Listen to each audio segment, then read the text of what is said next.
परम पूज्य। ओम ओम भूर्भुवः स्वः तत्सवितुर्वरेण्यं भर्गो देवस्य धीमहि धियो यो नः प्रचोदयात्। जी प्रणाम। क्रमशः आज की कक्षा में हम लोग आगे बढ़े और श्रीमद् भागवत गीता के एकादश अध्याय अभी चल रहा है। तो 11वें अध्याय के बाकी जो 22 मंत्र बचे हैं उसमें से 11 श्लोकों को आज हम लोग लें। तो श्लोक संख्या 34 से लेकर 44 तक। कल समापन होगा 45वें से 55 तक और नवरात्रि का भी समापन चल रहा है। तो आज 8वें दिन में हम सभी साधकों को पूरे देश में और कहीं भी धरती पर जो तप साधना में लगे हैं इस गुप्त नवरात्रि में सभी को हम लोग नमन करते हुए और आज की कक्षा को प्रारंभ करें। तो पहले हिंदी भाषण के लिए देखिए तो सीधे जाते हैं पद्य शैली में। पहले इन श्लोकों को किस रूप से जो ऋषि ने भाष्य किया पद्य शैली में भाष्य को अन्य लोग जो जुड़े हुए हैं अभी ऑनलाइन क्लास में, तो वांग्मय नंबर 31 संस्कृति संजीवनी श्रीमद् भागवत एवं गीता, उसमें ये दिया हुआ है दूसरे अध्याय में पद्यानुवाद। संस्कृत भी है लेकिन उसके अर्थ को संस्कृत भी पूरा दिया गया और संस्कृत के नीचे पद्य शैली में भाष्य किया गया। तो केवल पद्य शैली वाली भाषाओं को अभी कितने दिन से हम लोग सुनेंगे। जी धन्यवाद नितिन जी, आगे बढ़िए। जी जी बाबूजी प्रणाम, सभी को प्रणाम। एकादश अध्याय श्लोक नंबर 34 से 44 तक। गुरु द्रोण पितामह भीष्म कर्ण जयद्रथ महान योधा गण भी हैं मार दिए मैंने पहले, इससे करना मत शोक कभी। इन मरे हुए योद्धाओं को तू मार तनिक भी भय मत कर, जीतेगा रिपुओं को निश्चय, कर युद्ध स्वस्थ चेतन होकर। गुरु द्रोण पितामह भीष्म कर्ण जयद्रथ महान योधागण भी है मार दिए मैंने पहले, इससे करना मत शोक कभी। इन मरे हुए योद्धाओं को तू मार तनिक भी भय मत कर, जीतेगा रिपुओं को निश्चय, कर युद्ध स्वस्थ चेतन होकर। संजय उवाच सुन केशव के वचनों को यूं बोला किरीटधारी अर्जुन, करबद्ध किए पुलकित शरीर गदगद वाणी जल भरे नयन। क्या करूं और क्या नहीं नाथ यह भी कुछ नहीं समझ पाता, करता प्रणाम दो शरण मुझे यूं तो अब रहा नहीं जाता। सुन केशव के वचनों को यूं बोला किरीटधारी अर्जुन, करबद्ध किए पुलकित शरीर गदगद वाणी जल भरे नयन। क्या करूं और क्या नहीं नाथ यह भी कुछ नहीं समझ पाता, करता प्रणाम दो शरण मुझे यूं तो अब रहा नहीं जाता। अर्जुन वाच हे अंतर्यामी कर कीर्तन हो रहा जगत सारा हर्षित, राक्षस जा रहे दिशाओं में भागे सभी तो हो अति व्यथित। मिल सभी सिद्धगण प्रमुदित हो करते प्रणाम है बार बार, हे नाथ करो मेरी रक्षा, हे करुणा कर हे जगाधार। हे अंतर्यामी कर कीर्तन हो रहा जगत सारा हर्षित, राक्षस जा रहे दिशाओं में भागे सभी तो हो अति अधिक व्यथित। मिले सभी सिद्धगण प्रमुदित हो करते प्रणाम है बार बार, हे नाथ करो मेरी रक्षा, हे करुणा कर हे जगाधार। हो तुम ही आदि करता विधि की देवादिदेव हे सर्वश्रेष्ठ, फिर क्यों न करें सुर मिल कर सब, अर्चन वंदन तब यूं यथेष्ट। हे जग निवास देवेश प्रभो, विभु अज व्यापक तुम हो अनंत। सत और असत से परे तुम्ही, सचिदानंद अक्षर अनंत। हो तुम्ही आदि करता विधि की, देवादिदेव हे सर्वश्रेष्ठ। फिर क्यों न करें सुर मिलकर सब, अर्चन वंदन तब यूं यथेष्ट। हे जग निवास देवेश प्रभो, विभु अज व्यापक तुम हो अनंत। सत और असत से परे तुम्ही, सच्चिदानंद अक्षर अनंत। हे पुरुष सनातन आदि देव, सारे जग के परमाश्रय तुम। सर्वज्ञ सभी के धे पूजे, हो वेद्य और करुणालय तुम हो अनंत तुम परम धाम। तुम ही सब जग से न्यारे हो, तुमसे यह सारा जगत व्याप्त। तुम ही तो नंद दुलारे हो। हे पुरुष सनातन आदि देव, सारे जग के परम आश्रय तुम। सर्वज्ञ सभी के धे पूजे, हो वेद्य और करुणालय तुम हो अनंत तुम परम धाम। तुम ही सब जग से न्यारे हो, तुमसे यह सारा जगत व्याप्त। तुम ही तो नंद दुलारे हो। तुम अग्नि और यमराज वरुण, हो वायु शशांक परम ईश्वर। तुम ही ब्रह्म तुम ही ब्रह्मा ब्रह्मा के पितु, तुम ही अविनाशी जगदीश्वर। अखिलेश सुरेश रुमेश तुम ही, हे विश्व रूप हे जगाधार। है नमस्कार फिर नमस्कार, हे विश्वंभर शत नमस्कार। तुम अग्नि और यमराज वरुण, हो वायु शशांक परम ईश्वर। तुम ही ब्रह्मा ब्रह्मा के पितु, तुम ही अविनाश जगदीश्वर। अखिलेश सुरेश रमेश तुम्ही, हे विश्व रूप हे जगाधार। है नमस्कार फिर नमस्कार, हे विश्वंभर शत नमस्कार। है नमन तुम्हें सामर्थ्यवान, आगे से पीछे से भगवन। हे सर्व आत्मन फिर प्रणाम, सर्वत्र तुम्हें है दुख भंजन। हो अमित पराक्रमशाली तुम, हे सर्वव्याप्त कंसारी हरे। हे सर्व रूप हे सर्वात्मन, हो तुम्ही त्रिगुण से सदा परे। है नमन तुम्हें सामर्थ्यवान, आगे से पीछे से भगवन। हे सर्व आत्मन फिर प्रणाम, सर्वत्र तुम्हें है दुख भंजन। हो अमित पराक्रमशाली तुम, हे सर्वव्याप्त कंसारी हरे। हे सर्व रूप हे सर्वात्मन, हो तुम्ही त्रिगुण से सदा परे। चाहे वह कहा प्रेम वश ही, अथवा परमाद वश या भय से। हे कृष्ण सखा हे माधव, जो हठ पूर्वक निकल गया मुझसे। महिमा ना जानते हुए देव, जो कहा कभी मैंने अनुचित। कीजे बक्षमा उसे प्रभुवर, लीजे अपना जिससे हो हित।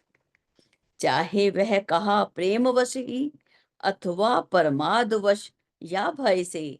हे कृष्ण सखा हे माधव, जो हठ पूर्वक निकल गया मुझसे। महिमा ना जानते हुए देव, जो कहा कभी मैंने अनुचित। कीजे वह क्षमा उसे प्रभुवर, लीजे अपना जिससे हो हित।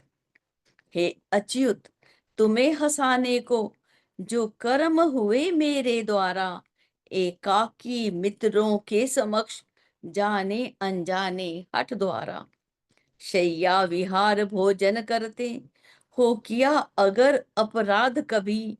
हे अपर में वे तो मेरे, हैं क्षम्य नाथ अपराध क्षमी। हे अच्युत तुम्हें हंसाने को, जो कर्म हुए मेरे द्वारा। एकाकी मित्रों के समक्ष, जाने अनजाने हठ द्वारा। शैया विहार भोजन करते, हो किया अगर अपराध कभी। हे अपर में वे तो मेरे, हैं क्षम्य नाथ अपराध क्षभी। हो पिता चराचर इस जग के, हो तुम्ही सभी से अति महान। हो गुरु तुम ही गुरु से बढ़कर, अति पूजनीय सामर्थ्यवान, तीनों लोकों में हे भगवन, है क्या कोई ऐसा महान, हो कैसे तुमसे श्रेष्ठ और कोई भी हे गुण के निधान। हो पिता चराचर इस जग के, हो तुम ही सभी से अति महान, हो गुरु तुम ही गुरु से बढ़कर अति पूजनीय सामर्थ्यवान, तीनों लोकों में हे भगवन, है क्या कोई ऐसा महान, हो कैसे तुमसे श्रेष्ठ और कोई भी हे गुण के निधान। इसीलिए कृष्ण हे वंदनीय, सिर को पद पद्मों में रखकर करता प्रणाम, हो मुदित आज हे दीन बंधु हे जगदीश्वर। सुत के जो पिता प्रिया के पति, कर देता है अपराध क्षमा, जूं सखा सखा के वैसे ही कर दे मेरे अपराध क्षमा। इसलिए कृष्ण हे वंदनीय, सिर को पद पद्मों में रखकर करता प्रणाम, हो मुदित आज हे दीन बंधु हे जगदीश्वर। सुत के जो पिता सुत के ज्यों पिता प्रिया के पति, कर देता है अपराध क्षमा, जूं सखा सखा के वैसे ही कर दे मेरे अपराध क्षमा। जी बाबूजी, और सभी को प्रणाम। जय गुरुदेव। जी धन्यवाद दी। आगे हम लोग जी, तो आगे हम लोग अब संस्कृत में इसका वाचन करें। पहले वाचन, फिर एक एक शब्दों के भीतर में जो गहराई छिपी है। लेकिन स्वाध्याय के क्रम में शब्दों के भीतर में प्रवेश करना चाहिए, क्या कहा जा रहा है, और तथ्य को गहराई से समझना, हृदयंगम करना, और उससे अपने को आत्मसमीक्षा करके देखना कि यह भाव हमारे भीतर में इस ढंग से हमने ईश्वर को या इस वस्तु को समझा है कि नहीं। यदि नहीं तो यही कारण हो सकता है कि पूरा का पूरा लाभ नहीं मिल रहा। 3 कामें करनी पड़ती है साधना में: समझना, अपनाना और उसको प्रैक्टिकल करना। इसको कहा जाता है अप्रोच्ड, डाइजेस्टेड, रियलाइजेशन। इसको प्रांजल भाषा में बोले, संस्कृत में उसको कहेंगे प्राप्त, ग्रसित और परामृष्ट। ईश्वर से दोस्ती हो प्रगाढ़, अपने आप को ईश्वर के गुणों से उत्प्रोत किया जाए और फिर इसको ईश्वरीय कार्य में लगाया जाए। यही 3 चरण होते हैं।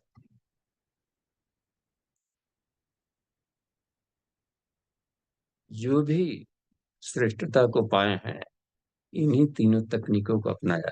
बस उसको योग ऋषि ने अभी वर्तमान समय में उपासना, साधना, आराधना 3 शब्दों में कहा। प्राचीन काल में नचिकेता को इसी को 3 अग्नियां कहा। त्रि नचिकेताग्नि,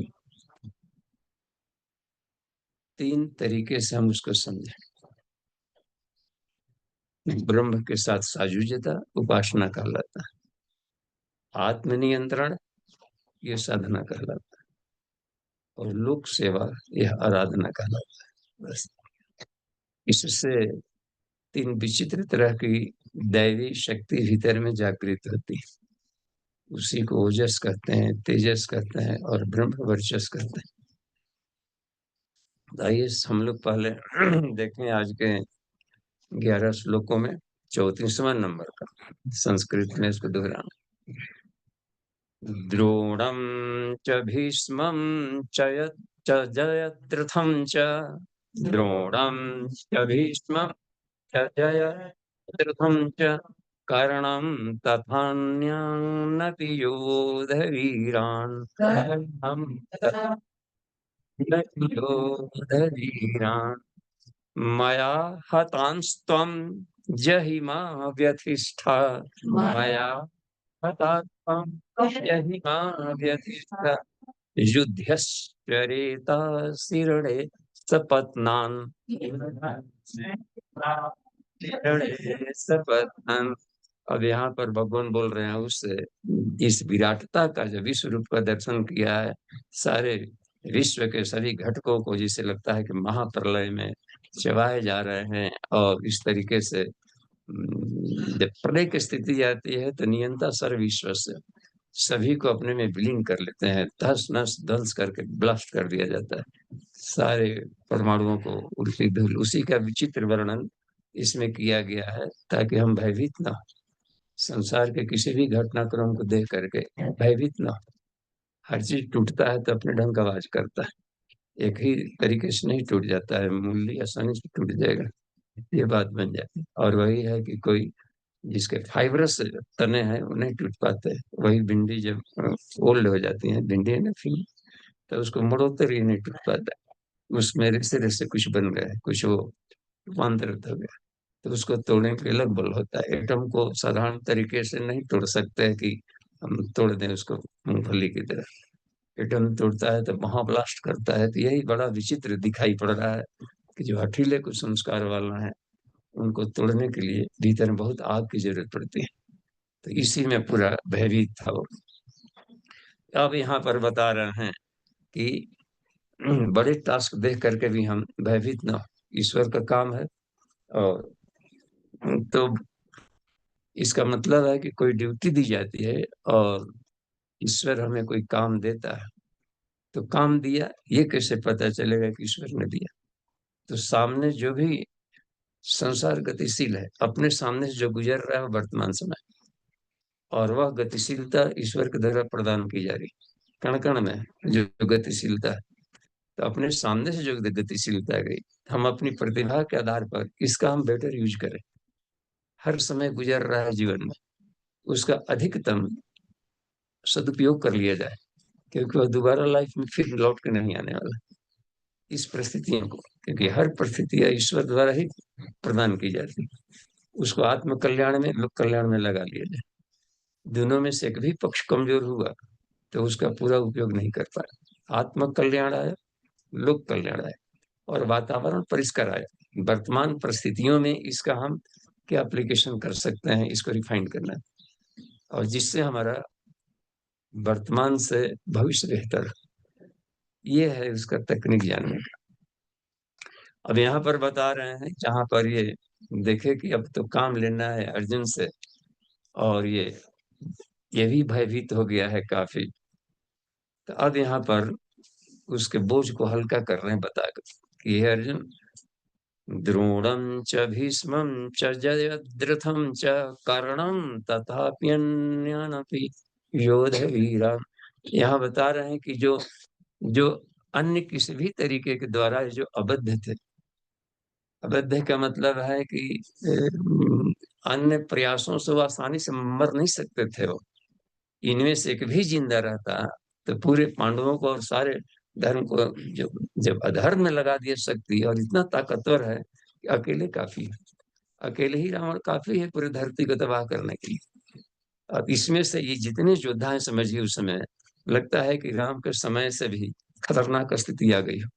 इसमें से एक एक योद्धा द्रोण ऐसे हैं कि उसको किसी तरीके से आप मार ही नहीं सकते। अब इस तकनीक को इनको मालूम नहीं था कि ये तकनीक अर्जुनों को नहीं मालूम है, भगवान श्री कृष्ण के सिवा और किसी को नहीं मालूम है यह किस तकनीक से मारा जा सकता है। क्योंकि जो सृष्टि को उत्पन्न किया है वही जानता है कि इसकी क्या कमियां हैं और कैसे इसको हम उगाड़ सकते हैं या फिर से ऑपरेशन कर सकते हैं।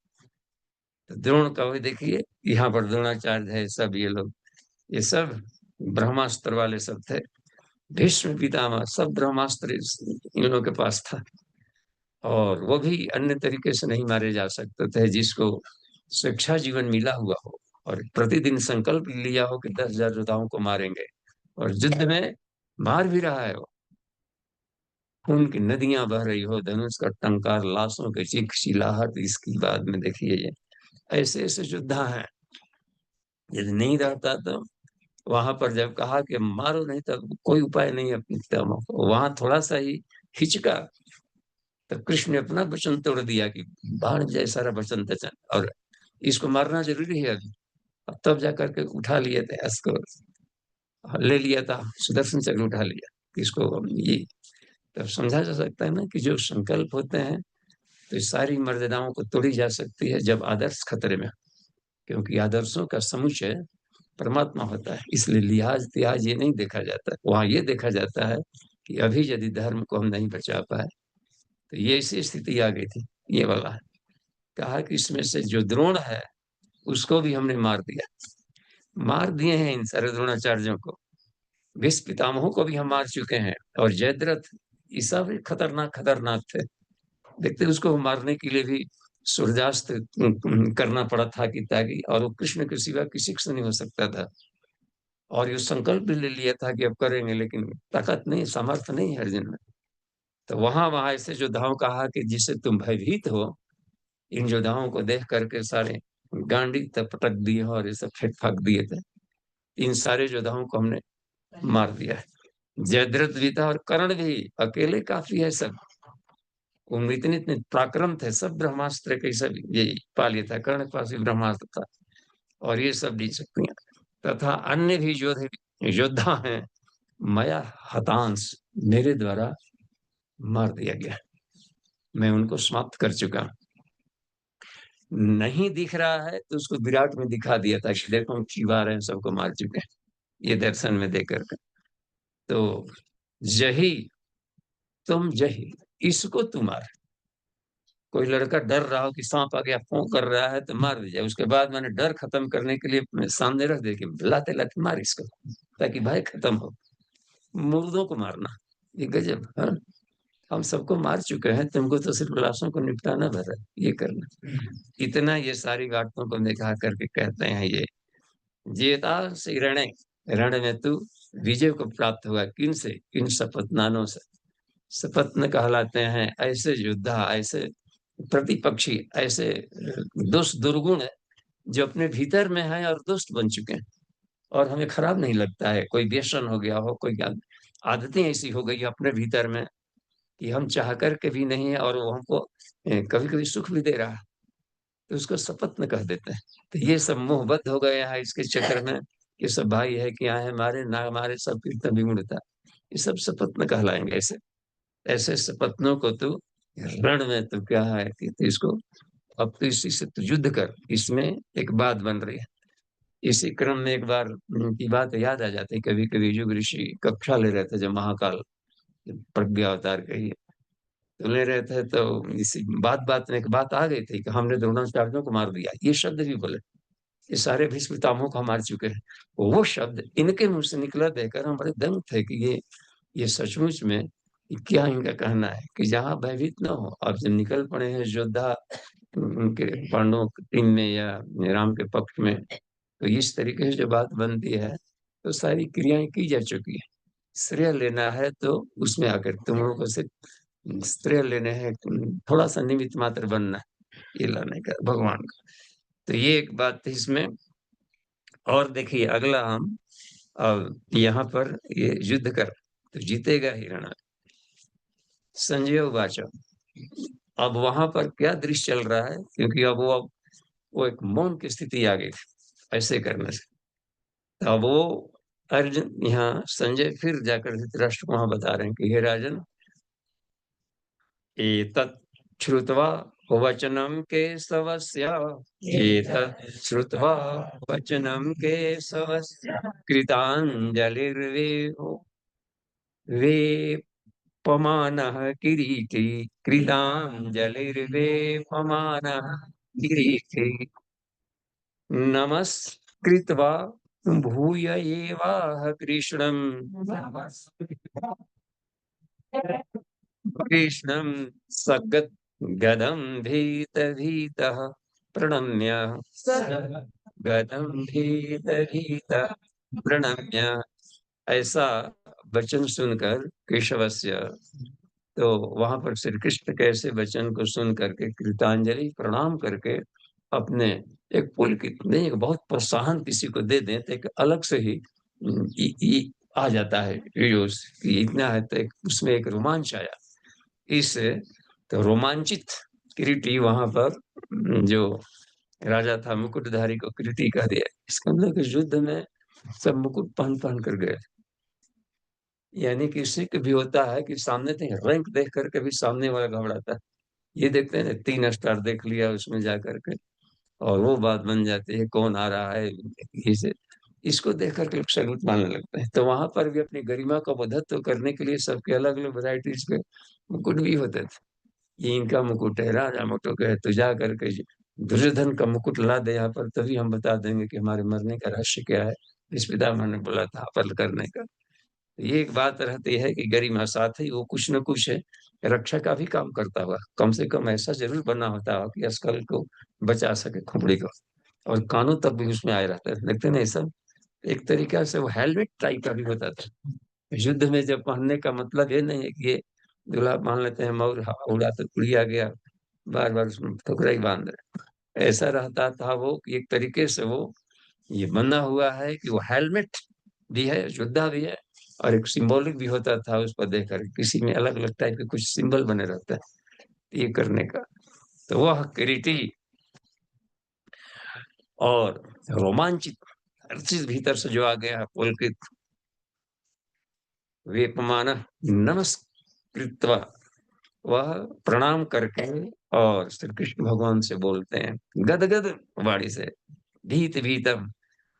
भीत भीतम का यहाँ पर आ गया है, जो पहले सतन जो भयभीत था, भयभीतता से व्यतीत, लेकिन थर थर कांप रहे थे, पसीने से लथपथ थे, वह अब प्रणम्य प्रणाम करता है। अब उनसे जाकर के प्रणाम करते हुए बोल रहे हैं अगला वाला सूत्र दोहराइए। अर्जुन वाच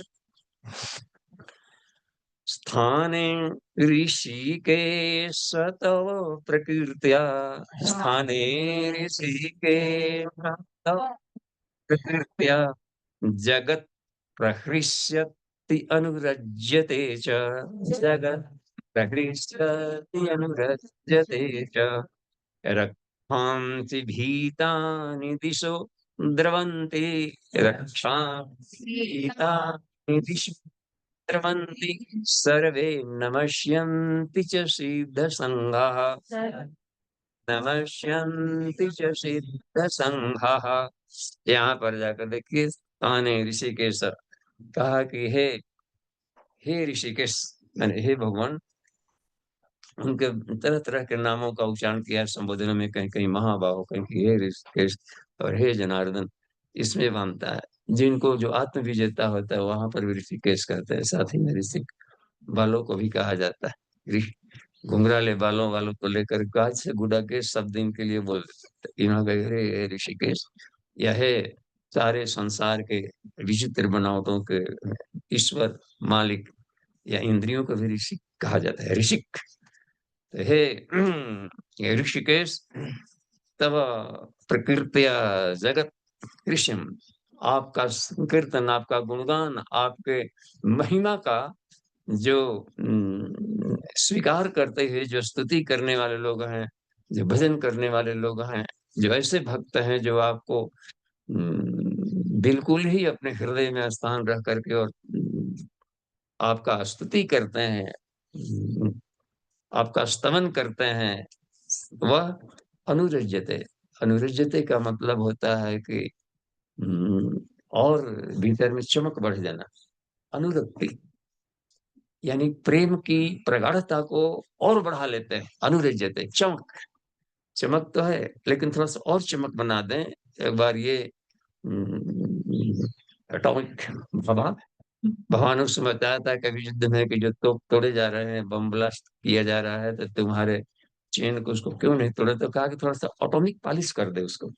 तो ऑटोमिक उसके नोक को जैसे तीर है मारा जा रहा है, तो थोड़ा पॉइजनेटेड कर दिया जाता है। तो यदि प्रेम है और प्रेम की प्रगाढ़ता को और कोई अपग्रेड कर दे, तो अनुरज्यते शब्द जैसे उसको समझेंगे कि चमक में थोड़ी और वृद्धि करके, तो क्रमशः अपने आप को अनुरज्यते च रक्षांसि भीतानि दिशो द्रवंती, यानी जो विपरीत स्वभाव वाले होते हैं, रक्षांसी क्या है कि वो डर के मारे चारों दिशाओं को भागने लगते हैं।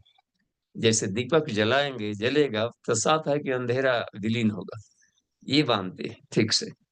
तो उसका विपरीत धर्मी जो होते हैं वो समाप्त हो जाते हैं और पलायन करते हैं यहाँ पर से लेकर। अपने भीतर में यदि अप्प दीपो भव, आत्मा का प्रकाश जगाएंगे तो स्वाभाविक है कि अपने कुछ संस्कार, अपनी खराबियां को मिटनी नहीं मिटनी है। तो एक बोल रहे हैं कि रक्षांसि भीतानि दिशो द्रवंति, दिशाओं में भाग रहे हैं, सर्वे नमस्यन्ति च सिद्ध संगा। और जो साधक गण हैं, सिद्ध गण हैं, तो वो लोग, वो सभी आपको नमस्कार कर रहे हैं। यहाँ पर आगे चल करके देखिए, अगले सूत्र में बताइए, कस्मांच तेन न मेरन्महात्मन्, कस्मांच तेन न मेरन्महात्मन्, गरीयसे ब्रह्मणोऽप्यादिकर्त्रे, ब्रह्मणोऽप्यादिकर्त्रे, अनंत देवेश जगत निवास, अनंत देवेश जगत निवास, त्वमक्षरं सद्दसत् तत्परं यत्, त्वमक्षरं सद्दसत् तत्परं यत्। यहाँ पर देखिए, कस्मांत फिर जा करके इसमें ये एक बात बन जा रही है, ये जो बात है कि हम, वे आपको नमस्कार, ते न नमरेन माहे महात्मा, हे भगवान, वे आपको नमस्कार क्यों न करें, क्योंकि आप सबसे महान है। महानता की पराकाष्ठा आप ही हैं। ब्रह्मणोपि आदि करते, और ब्रह्मादि, ब्रह्मा विष्णु महेश होता है ना, कि पूरे के पूरे जो अधिपुरुष हैं, इनके भी आदि करता। पुरुष सूक्त में एक एक शब्द आता है पुरुष सूक्त में, ततो विराट जाए तो विराजो अधिपुरुष, है ना। जो सृष्टि विज्ञान को बताया गया पुरुष में, सहस्त्र पुरुष, यहाँ भी जाकर देखिए उन्होंने देखा, तो सहस्त्राक्ष सहस्रार्ष भूमिगम सर्वतः सत्प्रीत्वा अति अतिशित दशांगुलम। उसमें जाकर के आता है, आगे चल कर कुछ जो बातें, पादवश्य भूतानि त्रिपादस्व अमृतम देवी, उसमें आता है ततो विराट आ जाए, तो उससे उस हिरण्यगर्भ पुरुष से क्या निकला, विराट निकला। तो ईश्वर से हिरण्यगर्भ, हिरण्यगर्भ से विराट, और विराट से सारी सृष्टि बनती है। तो इसी को विराटो अधिपुरुष। तो ये जो कहा गया, जो अधिपुरुष हैं लोग, कि ब्रह्मणा, ब्रह्मा के भी आप आदि करता है। और हे अनंत, हे देवेश, हे जगत निवास, जगत में कण कण में वास करने वाले, तुम अक्षरम, आप अक्षर हैं, अविनाशी हैं, सत असत से भी परे, तत्परम यत्, जो इतना विराट हो, महान हो, तो उसको नमस्कार क्यों न करे। अब इनको नमन न करेगा, इनके सामने फिर किसका नमन करे। यहाँ पर ये भाव बन रहा है। तो एक एक शब्दों से गहराई में, मेडिटेशन में जब हम लोग जाएं, तो इस विशालता में खोएं, एक एक शब्द में खोना चाहिए। एक शब्द एक दिन के लिए काफी है, देखते हैं। तो पढ़ा जाए कम और उसमें डुबकी लगाया जाए अधिक। एक बार विवेकानंद से पूछा लोगों ने कि ये आगे बढ़ने का क्रम क्या है, कि देखिए कौन कितना स्वाध्याय किया इस पर नहीं निर्भर करता है कि आज हम इतने पढ़ लिए और 4 पन्ना पढ़ लिए, एक अध्याय खत्म कर लिया, इतना पारायण कर लिया। एक ही वाक्य पढ़ा जाए, लेकिन उसको पिया जाए अपने भीतर में, तो बहुत काफी है। एक ही सूत्र को पढ़ करके उसको जीवन में धर्मम चर शब्द को एक दिन बता दिया था कि इसमें गुरु ने जाकर वहां पर धर्मम चर सत्यम वद, उसमें जो बात माने के प्रमाद स्वाध्याय महाप्रमद, ऐसा सूत्र है ना तैतृय उपनिषद में। यही पाठ्यक्रम चल रहा था गुरुकुल में। तो दुर्योधन वगैरह भी सब पढ़ रहे थे, युधिष्ठिर भी थे, सब पांडव लोग भी। गुरु ने कहा कि याद हो गया कल की पाठ, तो सबने कहा कि जी तो एक दिन का एक लाइन का सब चीज था, टपाक से सुना दी। तो युधिष्ठिर से, तुमको याद हो गया, हम तो एक ही सूत्र को आज तक प्रचार है, से हमको लगता है कि कुछ एक दिन में बिल्कुल ही कंठस्थ हो जाएगा। और वह था धर्मम चरो, कौन सा धर्म को आचरण करो। अब देखिए धर्मात्मा बन गया, धर्मराज बन गया। एक एक शब्दों पर प्रैक्टिकल किया जाए, the experiment of truth on me, है ना, गांधी का इसमें, कि मैं प्रैक्टिकल करना। तो छोटे से प्रैक्टिकल को कितना महान बना देता है। तो ये प्रैक्टिकल बहुत जरूरी होता है स्वाध्याय करके। तो जो शब्दावलियां बोली गई है, ये अर्जुन तो एक निमित्त माध्यम भर है, लेकिन ये ईश्वर की महिमा का बखान किया जा रहा है यहाँ पर, विराटता का। उसमें हमें पीना है इसको, अपने आप को सजुतता स्थापित करने के लिए ये विभिन्न नामों का, नोमेनक्लेचर का प्रयोग किया है। आगे चल करके देखते हैं, तो आप ही हैं। ये बहुत कॉमन एक आ रहा है श्लोक, बहुत प्रचलित होता है। ये श्लोक है 38वां वाला। ओम त्वमादिदेवः पुरुषः पुराण, पुरुषः पुराणः, त्वमस्य विश्वस्य परं निधानम्, विश्वस्य परं निधानम्, वेत्तासि वेद्यं च परं च धाम, वेत्तासि वेद्यं च परं च धाम, त्वया ततं विश्वमनन्तरूप, त्वया ततं विश्वमनन्तरूप।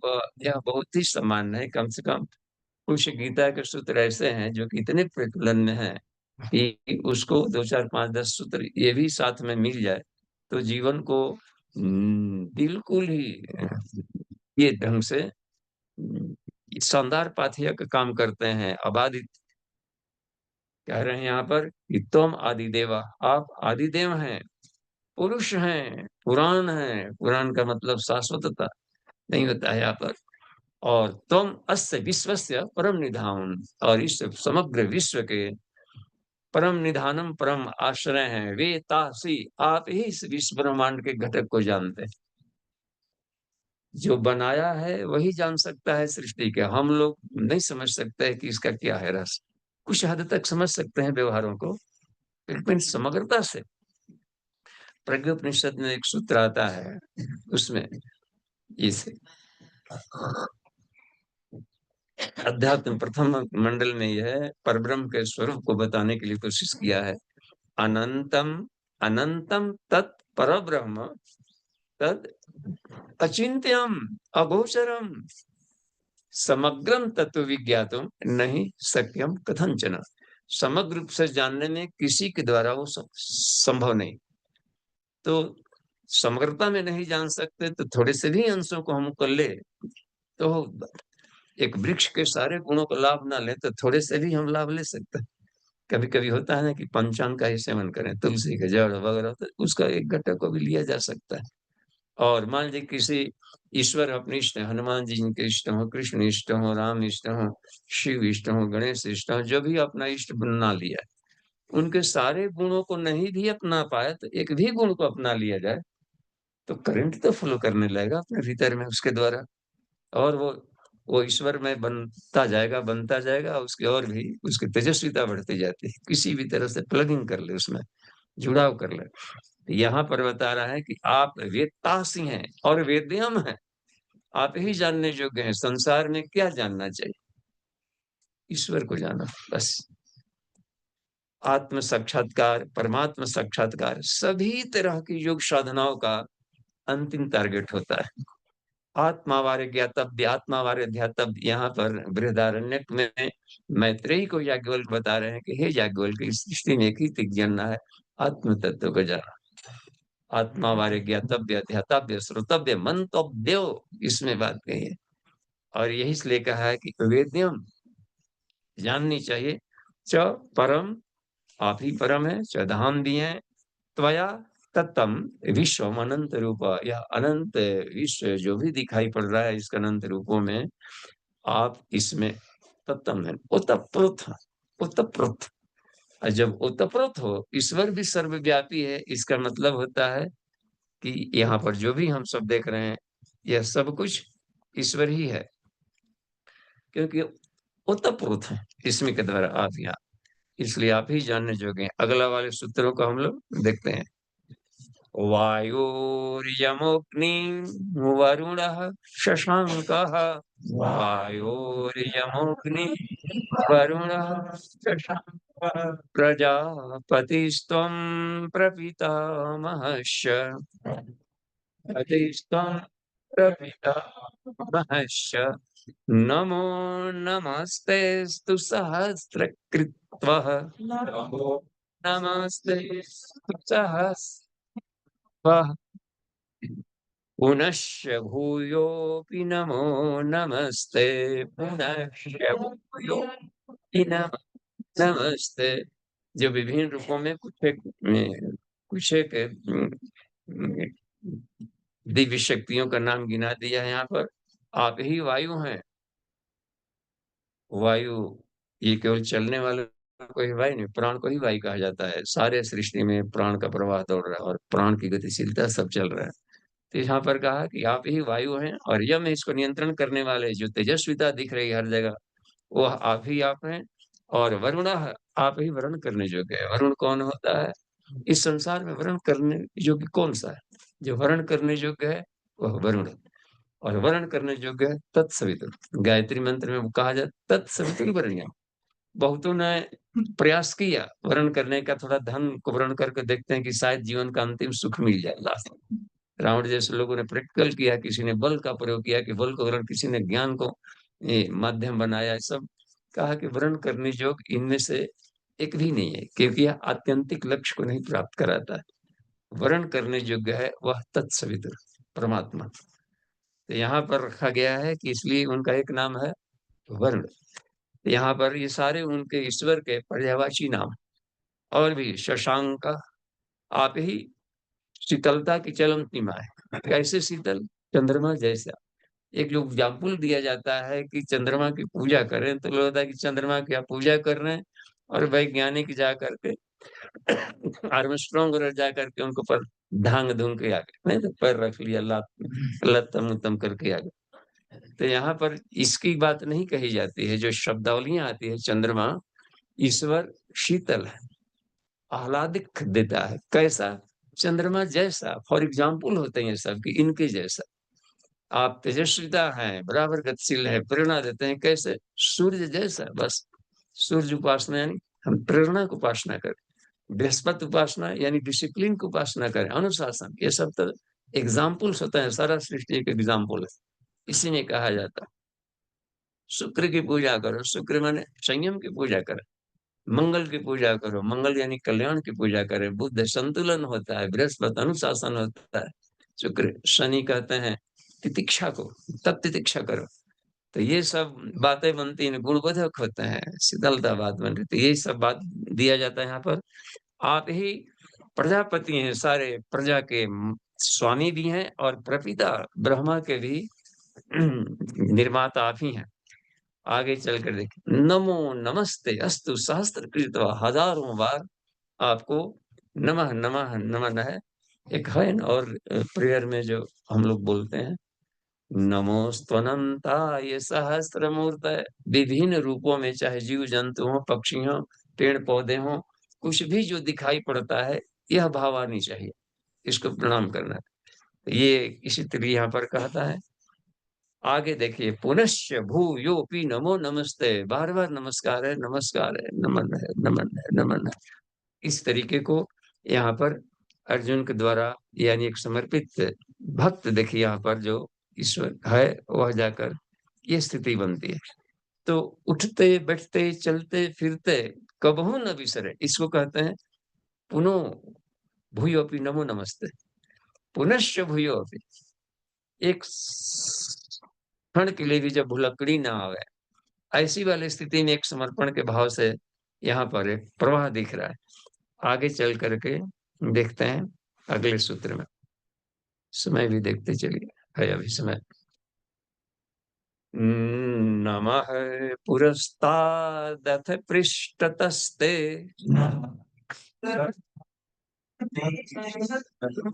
नमोस्तुते सर्वत एव सर्वा। नमोस्तुते सर्वत एव सर्वा। अनंत वीर्यामित विक्रमस्त्वम्। अनंत वीर्यामित विक्रमस्त्वम्। सर्वं समाप्नोषि ततोऽसि सर्वः। समानो सिद्धो सर्वा। देखिए यहाँ पर नमः पुरस्ताद, आपको आगे से भी प्रणाम। अथ, इस प्रकार से आपको आगे से भी प्रणाम, आपको पीछे से भी प्रणाम। इस थोड़ा सा सब लग रहा है ना, जब कोई आदमी सामने से आ रहा है कि यहाँ भी प्रणाम कर, फिर पीछे जा जाके प्रणाम कर, ऐसे भाव से इसको नहीं लेना है। यह सब गुणबोधक में दिया। आपको आगे से प्रणाम का मतलब ये होता है कि आपके प्रत्यक्ष क्रियाकलाप जो बन रहा है, कोई भी आदमी देखता है कि अभी वर्तमान में आप क्या कर रहे हैं, तो अभी वर्तमान की जो क्रियाकलाप स्थिति है उसको कहते हैं कि फ्रंट। प्रत्यक्ष उपस्थित कार्यों को कोई कैसा निपटाता है इनके साथ में आकर के, ऐसे व्यक्ति भी पूज्य होते हैं जो कि सामने वाला उत्कृष्ट कार्यों में लगता है। और पीछे से प्रणाम का मतलब है आपके बैकग्राउंड भी कैसे रहे, ये बात बनती है। उसके आधार पर श्रद्धा बनती है। जाने बिना न होई प्रवृत्ति, किसी के व्यक्तित्व को जाने नहीं कि बचपन में क्या किया है, इनका वध किया है, कालिया ना किया है, पुतना वध किया है, उसका उद्धार किया, देखते कंस वध किया, सब बचपन में सब किए गए। तो पीछे से प्रणाम, देखते हैं कहने का मतलब, यानी हमें यह भी केवल नहीं लिखना कि ठीक है आपसे करेंगे, सामने ये देखा जाता है कि ठीक है आप आए हैं, अच्छे व्यक्ति हैं, आप कर लेंगे, लेकिन आप थोड़ा बैकग्राउंड आपका जानना चाहता है। ये होता है पीछे से प्रणाम। एक एक क्षण हम बर्बाद न करें। हमारा पिछला वाला जीवन शैली भी आगे के लिए प्रामाणिकता का आधार बनता है। एक क्रम का देखिए। और नमोस्तुते सर्वथा, आपको सब तरह से, और भी विभिन्न फैकल्टियों में आप जहां जहां भी गए होंगे वहां पर गए थे, और भी देखते हैं एक ही बात में जब देखा जाता है कि सर्वथा, तो ये ऐसे तत्व हैं ये जो कि सर्वथा एवं सर्व, हर जगह एक साथ में उपस्थित होकर ये काम कर लेते हैं। एक गजब के ईश्वर की क्षमता देखिए, एक ही बार में सभी जगह उपस्थित होकर और सभी को हैंडल करना। यह मनुष्यों के भीतर की क्षमता नहीं है, न किसी देवताओं में, वे सब एकांगी होते हैं। और कहा जाता है ना कि उनके इतने गोप गोपिकाएं थी, सबके साथ एक साथ उपस्थित होकर के काम करते थे। सभी गोपिकाएं अनुभव करते थे कि हमारे साथ कृष्ण नृत्य नृत्य कर रहा है। वो भी अनुभव कर रहे थे कि हमारे साथ प्रत्यक्ष। तो हर कोई के भीतर में है और हर जगह है, हृदय में वास कर रहे हैं, तो उनके लिए सरल है। जो अपने आप को, इसलिए अपने चेतना को सर्वव्यापी बनानी चाहिए, कॉन्सेंट्रेट में उसको व्यापक बनाइए। यदि अपना प्रेम सीमित हो, छोटे दायरे में हो, तो उसको मोह कहते हैं। और इसी प्रेम को थोड़ा व्यापक दे दें, विस्तार दे दें, अनंतता दे दें, उसको उदार भक्ति भावना कहते हैं। यही मोह भक्ति भावना में बदल जाता है। प्रेम प्लस सीमित स्वार्थ इज इक्वल टू मोह। प्रेम प्रेम होता है प्लस जाकर के व्यापकता हो जाता है समष्टि से, तो उसको कहते हैं उदार भक्ति भावना। और इससे ही मिल जाता है। इसलिए कहा जाता है कि भगवान को भावनाओं से नहीं लेना देना, क्योंकि हमारी जो भावनाएं होती है सिर्फ पदार्थ जगत तक थोड़े से लोगों से, अपने लोगों से चिपकी रहती है। उसको व्यापकता देनी होती है, तो उसको कह दिया जाता है कि अतीत कर दिया, इस बाउंड्री को अतीत, भावातीत। तो इस अवस्था में ईश्वर मिल जाता है, क्योंकि वो खुद भावातीत है। वही यहाँ पर देख रहा है कि आप सर्वदा एवं सर्वम, जो कुछ भी जब हर जगह उत्पन्न होता है तो सब कुछ आप ही आप, सर्व व्यापकता को लेकर। अनंत वीर्य, अनंत शक्तिशाली, वह अमित विक्रम, अनित विक्रमस्तम, आप अनित विक्रम है यानी पराक्रमी है। अलग रहे कि शक्तिशाली अलग, एक ही जैसा कुछ बोला जा रहा है, शक्तिशाली है, पराक्रमी है। पराक्रम अलग कहलाता है, और शक्ति का होना और पराक्रमी होना, दोनों में अंतर पड़ जाता है। पराक्रम कहलाता है पराक्रमो नरस्तासी महत्व महिता गुणा। पराक्रम किसी मनुष्य का महत्वपूर्ण गुण होता है। यह आदमी मनुष्य है कि नहीं, पहचाने कैसे, उसके मन्यु से पहचान होती है। मन्यु से मनुष्य बन गया, यानी वह पराक्रमी है कि नहीं। तो फिर पराक्रम किसे कहेंगे? एका सजनता प्रोक्ता तथा कर्मठता परा, उभयोरपि संबद्ध कथ्यते तु पराक्रम। ये प्रज्ञोपनिषद के सूत्र है, बताता है कि सजनता भी हो, देखते हैं, और कर्मठता भी हो, दोनों को एक साथ जोड़ दें तो पराक्रम कहलाता है। देखते हैं हनुमान जी के, देखिए कितने सज्जन, देखिए समाज में बेचारा एक लक्ष्मण, समाज का दूसरा दूसरे का भाई, लेकिन समाज का एक कीमती व्यक्ति है, समाज से जा रहा है, से जूझ रहा है वहां पर। और उसके लिए जीवन को खतरे में डाल देना, रात भर जाना, हिमालय पहाड़ से जड़ी बूटियां ले आना, ये सब सजनता की प्रकाष्ठा है।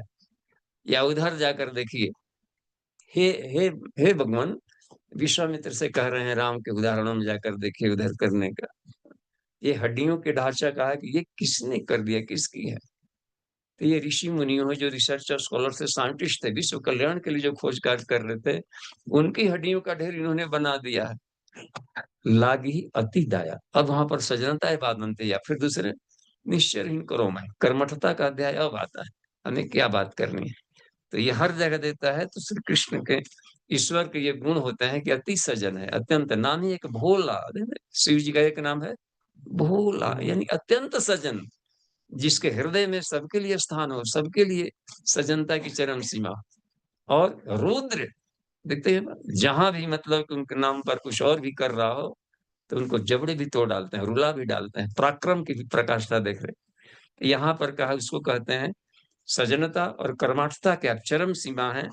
यहाँ पर जाकर के अनंत वीर्यामित विक्रमस्त्वम, अनंत वीर्यामित विक्रमस्त्वम, सर्वं समाप्नोषि ततोषि सर्वं, सर्व समाप्नोषि।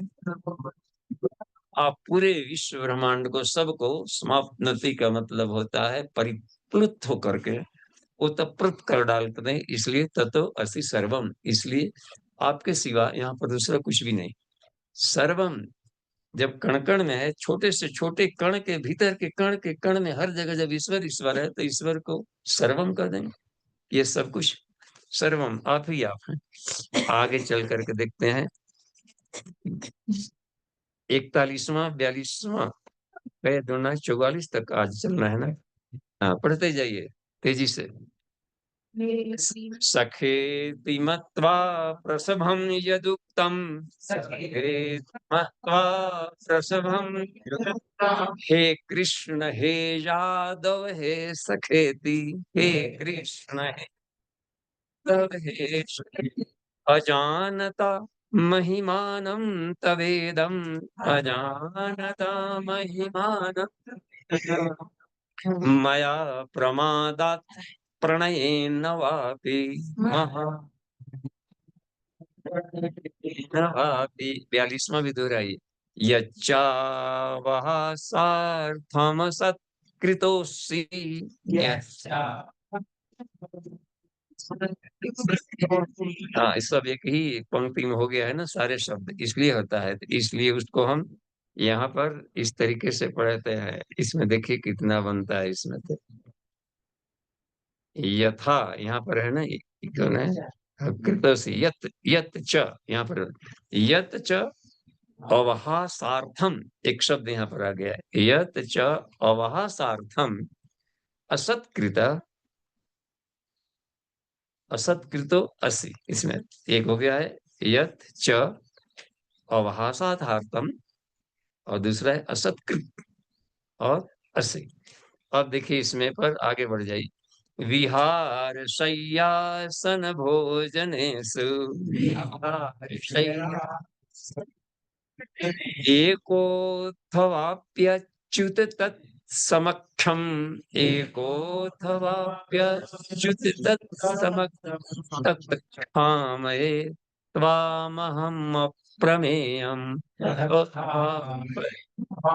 अहम् प्रमेयम्। अब यहाँ पर लिखते हैं कि हे सखे, आपको मित्र मानकर, देखिए अर्जुन को कितनी अब ग्लानि हो रही है इस अवस्था में, हम पहचान नहीं पाए अब इनको अब तक से, और क्या क्या नहीं इनको हमने अपने मित्रता में, होता है शब्द है सजभौरी में भी, उसको प्रमाद बस कह दिया मित्रता में, कि सखेति मतवा, सखा मान करके इसमें कर दिया है। और अर्थात भी कभी कभी बोल दिया है। यदुक्तम, यदि मेरे द्वारा कुछ कह दिया गया है, हमने कभी कभी हे कृष्ण भी आपको नाम लेकर के भी बुला दिया, कहाँ भगवान और कहाँ कृष्ण। देखते हैं ना, कोई प्रिंसिपल साहब उनका नाम लेकर के पुकारे तो थोड़ा सा खराब लगता है ना जी। अब माता पिता है और पिताजी का नाम बुला करके हे राम लाल प्रणाम, भद्दा लगेगा इसमें। सब कृष्ण है तो कृष्ण कहने का क्या मतलब, लेकिन यहाँ पर ये जो बात बन रही है, ये जो बोल रहे हैं कि हे कृष्ण, कभी कभी हे यादव कह दिया है एक क्रम में आकर, हे सखा ऐसा भी बोल दिया है, अजानता अनजाने में आपकी महिमा को हम नहीं जानते हुए इस तरीके के शब्दों का बोला है मेरे द्वारा, चाहे प्रमादवश बोला गया हो या प्रणयन में, फ्रेंडशिप में जो बोला गया है। और वो जा करके और वो जो असत्कृत, जो आपका अपमान कभी दोस्तों के बीच में भी हमने कर दिया है, तो उन सबके समक्ष हे अच्युत, हे ईश्वर, उन सबके क्षमाशीलता के लिए। उसमें आहार भी बोल रहे हैं कि कभी कभी बिहार में खेल कूद में भी हमने कुछ का कुछ ऐसे हंसी मजाक में भी बोल दिया है, और हर्षार्थम मतलब होता है हंसी मजाक भी आपसे कभी किया है। और भी जा करके बोल रहे हैं यहाँ शयन शय्या सत्य में भोजन करते समय, आसन बैठते समय, तो उन सब के लिए हमें आप क्षमा करें। आप क्षमा प्रार्थना कर रहा हूं। अब लग गया है कि हम कहाँ पर कितनी इन बातों को लेकर के। एक बार पूज्य गुरुदेव ने कहा था युग ऋषि ने कि तुम लोग देखो, अभ्यास करो अपने दोस्तों के बीच में भी थोड़ा हंसी ठुठली में और ढेर माने कि तुम तम तस जैसे शब्दों, कुछ ऐसे तरह तरह शब्दों का प्रयोग मत करो, क्योंकि ये तुम्हारे होगा क्या कि भले वो दुख नहीं मानेगा, तुम्हारी दोस्ती है खप गई, लेकिन तुम्हारे संस्कार में आ जाएगा। और इसी तरीके से कहीं भी दूसरों को भी बोल दोगे तो वहां पर वो अपसेट कर जाएगा। ये करना है, तुम्हें तो लगेगा नहीं कि हमने कुछ गलती बोला, क्योंकि स्वभाव में आ गया था। इसलिए अभ्यास दोस्तों के बीच में ही अच्छे शब्दों का प्रयोग करना चाहिए, अपने घर से ही शुरू करनी चाहिए। बाल बच्चों के साथ में भी आदर सूचक शब्दों को बोलने का अभ्यास करना, क्योंकि ईश्वर तो हर एक में बैठा है। यदि हम गीता के सूत्रों को मनन करें तो कुछ नहीं तो इसके अंतःकरण में ईश्वर है, चाहे छोटा उम्र का बालक ही क्यों ना हो। और इस तरीके से उस भाव से हम यदि देखने का अभ्यास करेंगे तभी आगे जाकर के प्रगति दिखने वाली है, संस्कार बनकर। तस्मात सर्वेषु कालेषु माम स्मर वाली आएगी बात। आगे चलकर देखिए 43वां को दोहरा में 44वां को देखना। पितासि लोकस्य चराचरस्य, पितासि लोकस्य चराचरस्य, त्वमस्य पूज्यश्च गुरुर्गरीयान्, न त्वत्समोऽस्ति तमोस्त्यभ्यधिकः कुतोऽन्यो। हम्म, हाँ इस वैसे पढ़े, थोड़ा सा लंबा है इसमें, इसलिए दिक्कत पड़ रही है यहाँ पर। ऐसे यहाँ पर देखिए, न त्वत्समस्ति अभ्यधिकः कुतोऽन्यो। देखिए न, देखिए यहाँ पर देखिए शब्दों को तोड़ दीजिए यहाँ पर। न त्वत्सम अस्ति अभ्यधिकः, बस कुतोन्यो तो छोटा है, माने आपके समान कोई भी नहीं है, तो अधिक होने का क्या कहना। जब आपके बराबरी भर भी कोई नहीं है तो आपसे अधिक कैसे हो सकता है। अत्यधिक ही यहाँ पर बोल रहा है। न तत्समान, जब आपके समानता के बराबर भी कोई नहीं कर सकता, तो आपसे ईश्वर से भी मैं बड़ा हूँ, इससे भी बड़ा हूँ, ऐसे कैसे कर सकते। आपकी समानता ही करने वाला कोई नहीं है, आपसे अधिक क्या। अति अतिक्रमण जिससे कहा गया है ना कि जो ये जो सारे ब्रह्मांड देख रहे हैं अर्जुन, ये करोड़ों करोड़ों ब्रह्मांड, इसको चारों तरफ से आवृत करते भी दशांगुलम पूर्णांक से अधिक है ईश्वर। अब देखिए तो तो ये एक बात बनती है इससे कि आपसे अधिकता की क्या बात बनती। तो ये कहा कि आप आगे चल कर देखिए, लोक त्रयीय प्रतिम प्रभाव, लोक त्रय प्रतिम प्रभाव, आप इस जगत के पिता हैं। लोकस्य चराचरस्य जगत पिता, देखते हैं इस चराचर जगत के पिता हैं। देखते हैं गरियान बड़े हैं, गुरु हैं, और अति पूजनीय हैं। देखिए पूज्य भी हैं, ऐसे आप ही हैं। अप्रतिम प्रभाव वाले हैं, तीनों लोकों में आप लोकत्रय, आपके समान दूसरा कोई नहीं है, तो फिर आपसे अधिक कौन हो सकता है।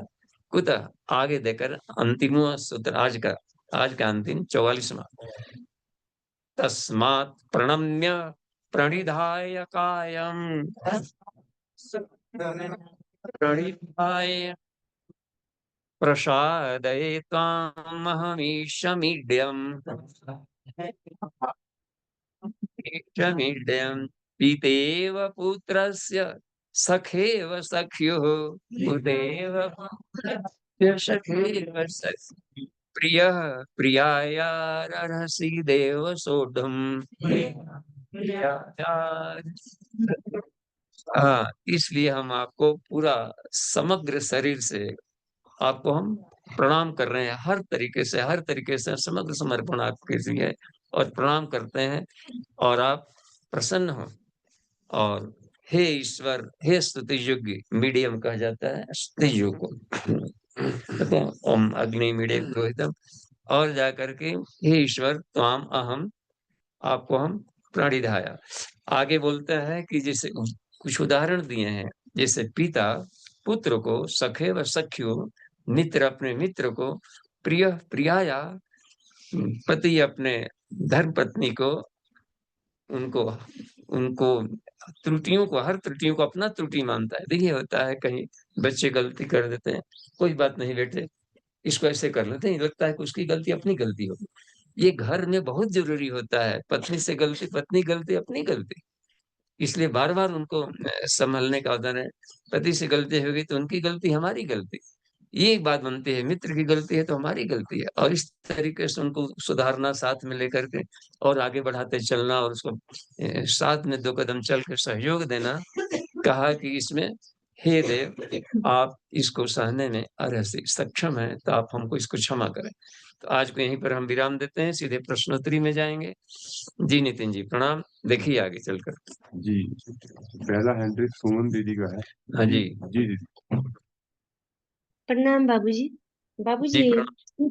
40 नंबर में तो अनंत वीरिया मित विक्रम तम बोला है, तो इसमें तो सज्जनता का तो बात नहीं है। वीर अनंत वीर्य मतलब ही शक्तिशाली होता है, और विक्रम का भी वह बल विक्रम दो एक सॉन्ग में आता है ना, तो विक्रम भी पराक्रम है। तो आपने तो बहुत अच्छे से एक्सप्लेन किया, लेकिन मेरी समझ में नहीं आ रहा है, तो थोड़ा बताइए। और दूसरा प्रश्न है मेरा, स्वामी विवेकानंद ने बोले ठीक है, और युधिष्ठिर का भी प्रसंग एकदम सही है कि उन्होंने सत्यम पदा को बहुत दिन तक चलाया, और अपने लाइफ में उसको पी गए मतलब। लेकिन स्वामी विवेकानंद तो इतना बुक पढ़ते थे, इतना बुक पढ़ते थे, वो बुक के बिना रहते ही नहीं थे। तो अब नहीं पढ़ेंगे तो फिर तो कुछ भी नॉलेज नहीं होगा, एक ही लाइन को रटते रहेंगे तो बास ही नहीं हो जाएगा वो, अब मन भी नहीं लगेगा। तो थोड़ा सा प्रकाश है। प्रणाम। जी हाँ जी प्रणाम। विवेकानंद ने कहा कि अच्छा इतने ज्ञानी कैसे बने, तो उन्होंने कहा हर दिन एक भी दिन ऐसा नागा नहीं किया जिस दिन हमने कुछ नया नहीं पढ़ा हो, नया नहीं सीखा।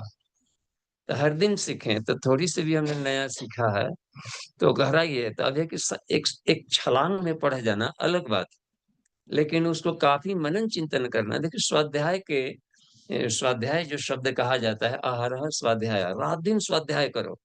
स्वाध्यायान माँ प्रमदा, वेद का आदेश है कि स्वाध्याय में प्रमाद मत करो, रात दिन स्वाध्याय करो। तो स्वाध्याय करने का मतलब होता है, एक तो होता है स्वस्य अध्ययनम, और दूसरा है स्वयं अध्ययनम। दोनों अर्थों में लिया जाता है, अपने आप का अध्ययन करो और खुद के द्वारा प्रैक्टिकल करके जानो उस बात को। उन्होंने कहा मान लिया, वो अलग बात है। और एक है कि नहीं हमने खुद प्रैक्टिकल करके देखा है, जाना है सब बात करने के लिए करना।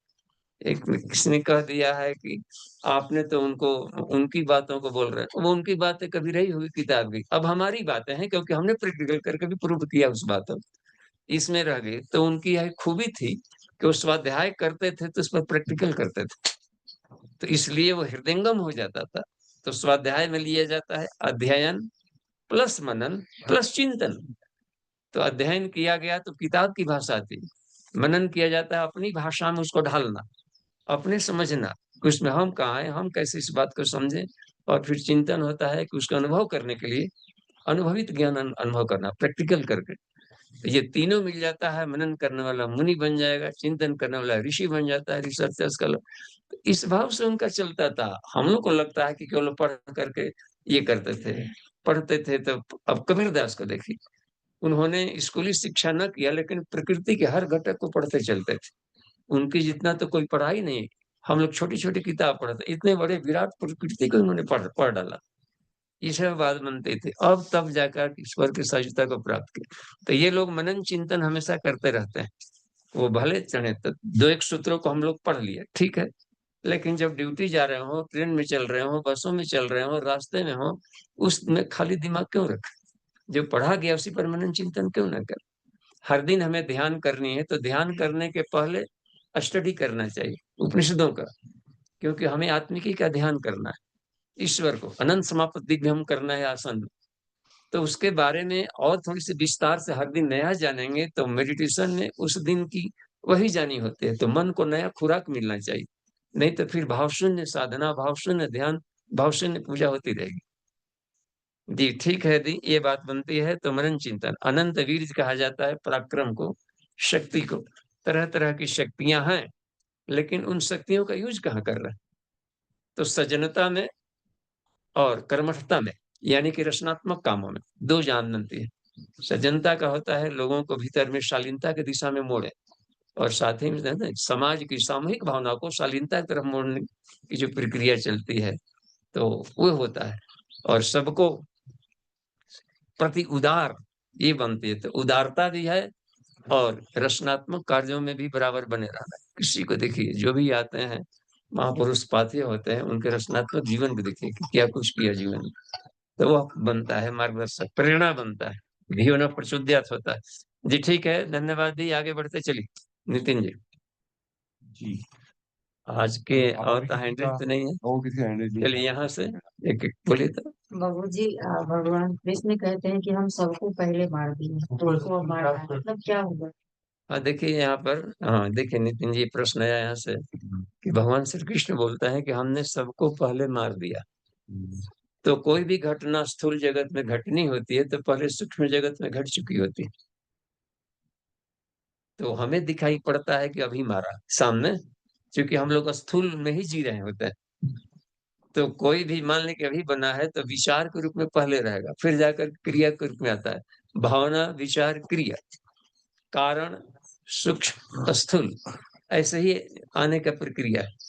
तो यदि हमारे क्रियाकलाप जो हमारे प्रारब्ध है कुछ ऐसे कर लिए हैं, तो क्रिया की प्रतिक्रियाएं आएंगी आएंगी आएंगी।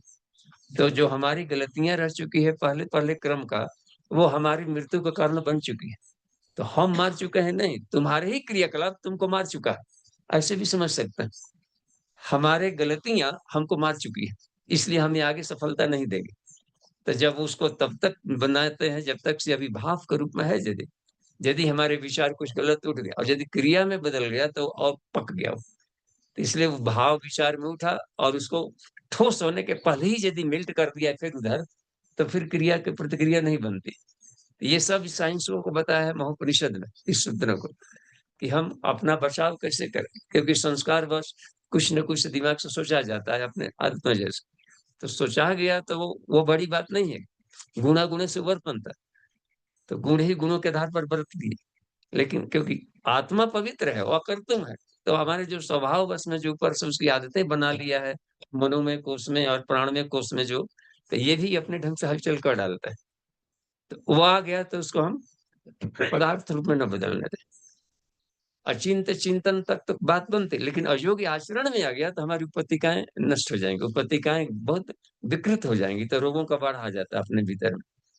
तो क्रियाएं ही इसकी मृत्यु का कारण बन चुकी। अब लग रहा है कि ये तो सब अपने से करते हैं, मार मुर लिए हैं, गजरा मुरी करते हुए से घास पर फेंक, ये है। इन अर्थों से भी हम सोचें उसको, तो इस एंगल से सोचेंगे तो समझ में आ जाएगा कि हर व्यक्ति की प्रगति अवनति के कारण वह खुद होता है। तो इसलिए तो भय मत करिए, इन सब के अब मर चुके हैं सारे, इनको इस तरीके का अपने आप को जर्जर कर लिया है सब। जैसे रावण के एक एग्जाम्पल मिलता है कथानक में, कि रावण जब मर गया था, तो लक्ष्मण की इच्छा हुई कि हे भगवान, हम कभी रावण को करीब से नहीं देखे। है ना, उतना धामस वाला आदमी दूर से जब चलता है तो पृथ्वी हिलने लगती है, गजब का ये कर दे। तो ऐसा ऐसा आदमी आपको, तो कुछ आदमी दूर से ही रहता है, अरे तारो आ गए दूर से, करीब से नहीं देखा है करीब। तो अब जाकर देखो, वहां पर मरा पड़ा है, जाओ करीब से देख लो। फिर भी उस धनुष को ताने ताने गए थे कि कहीं ऐसा नहीं है सारा, ये विलेन होता है ना, वो लगता है कि मर गया है, कबू करवट बदल करके मार देता है। तो वहां पर डरते डरते देखा कि सचमुच में मर गया है। तो अब पूछ रहे, तो फिर देखा कि इतने छेद हो गए थे शरीर में, हजारों छेद हो गए थे, वेंटिलेशन खिड़कियां खुल गई थी इतने बार। तो फिर आकर के, हे भगवान, आपने इतनी दुर्दशा से उसको मारा है खतरनाक तरीके से, सारे शरीर में उसके व्रण फूट गए हैं, ये सब कुछ। माने उसको, उनको फिर ये लग रहा है कि इतना भी तरीका नहीं मरना चाहिए, वह तो कितना लाख विलेन है, लेकिन इतना कहा कि हे लक्ष्मण, कोई भी राम किसी भी रावण को कभी नहीं मारता है। ये गजब का सूत्र बताए तत्व ज्ञान। कोई राम किसी रावण को कभी नहीं मारता है, वो कैसे मारेगा? उसी हृदय में खुद ही बैठा है। तो हर कोई अपने क्रियाकलापों से खुद मरता है। यह रावण की अपनी ही गलतियां, अपने ही पाप इतने हो चुके हैं कि घाव बनकर फूट गए। हम तो एक दिखने दिखाने मात्र का पुष्प बाण छोड़ा है, पुष्प बाण है वो। ये है, निमित्त से घास उठाकर तिनका फेंका, लेकिन जो घाव फूटे हैं उसके कुकर्मों के घाव हैं, बस। तो ये होता है कर्म प्रधान विश्व करी रखा, जो बात कही गई है। तो सारा संसार क्रिया प्रतिक्रिया पर चल रहा है। और जो क्रियमाण होता है, तीन तरह की क्रियाएं अपना स्वरूप बना लेते हैं ना, त्रिधा प्रकृति। एक होता है संचित कर्म, यानी जो ऐसे कर्म अभी कर लिए हैं लेकिन पकने का स्टेज में है, पका नहीं, तो उसको संचित कह देते हैं। और वो अनंत, वो सबसे बड़ा है, कर्माशय है ना, सबसे वो बड़ा है वो संचित कर्म वाला। अनंत जन्मों के क्रियाकलापों में से कुछ ऐसे हैं जो कि नहीं होता है, कुछ फल अभी पका नहीं है, रोज निकाल कर अभी तक से नहीं पका, पकने पर ही खाएंगे। अभी खट्टा है, पकेगा, मीठा होगा, तब इसको इस्तेमाल करें।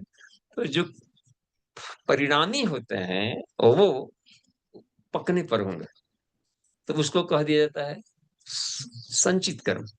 और जो होता है पक गया है, अब परिणाम भोगना ही भोगना है। हमारी क्रियाकलाप, जो आकाश में पत्थर फेंका है तो अब उसकी गति चली गई, लेकिन कभी तो यूटर्न होगा। तो पक गया है तो अब यूटर्न होता है। और जब पका है तो आएगा तो इतना तेज वेग से आता है कि संभलने का मौका नहीं देता, इसलिए दुर्घटना के रूप में आता है। उसको बोलते हैं प्रारब्ध। प्रारब्ध धीमी गति से नहीं आता है, एक्सीडेंट के रूप में आएगा, सडन आएगा, इतना उसकी वेलोसिटी तेज रहती है। और एक तीसरा होता है क्रियमाण, हम अपना भाग्य अभी के कर्मों से आगे संवार सकते हैं। तो इन्हीं तीनों के साथ निपटना होता है इसमें अध्यात्म के द्वारा। तो तीन तरह के प्रयास करने पड़ते हैं। पहला, जो प्रारब्ध है उसको भोग लेने में भलाई, जो अपनी ही गलतियां हैं, लोन लिया है बैंक से तो अपने चुका देने में ही भलाई, क्योंकि हमारी ही गलतियां। तो उसको भोग लें, वो आएगा जाएगा, भोग लिए निकल गए, तो उसमें बहुत अधिक टेंशन नहीं। दूसरा होता है कि क्रियामाण। तो यदि हम अशक्त कर्म करेंगे तो फिर जन्म लेने के लिए पाप पुण्य बना दिए। तो अनासक्त कर्म करने का एक तरीका बताया, जिससे तुम्हारे पाप पुण्य बनेंगे ही नहीं, तो आगे की क्रियाकलाप में पाप होना बंद। तो एक तो अध्याय मिल गया, कब निरापद यात्रा चल पड़ी। और जो कर्माशय है, करोड़ों जन्मों के, वो जो बात बनती है और वो बुझबुझी कर रहा है, बुदबुदे कर रहे हैं, वो सबसे खतरनाक होता है कर्माशय। उसको क्या किया जाए? तो उसके लिए कहा कि आत्मज्ञान की साधना करो। आत्मा का ज्ञान यदि मिलता है तो कुंडलिनी जागरण से आत्मज्ञान, आत्म साक्षात्कार होता है। इसलिए उसमें बताए हैं कि वो इतनी तीव्र अग्नि होती है, ये आत्मज्ञान की अग्नि, कि इसको ज्ञानाग्नि कहा है, आत्मज्ञान की अग्नि को ब्रह्माग्नि कहा है।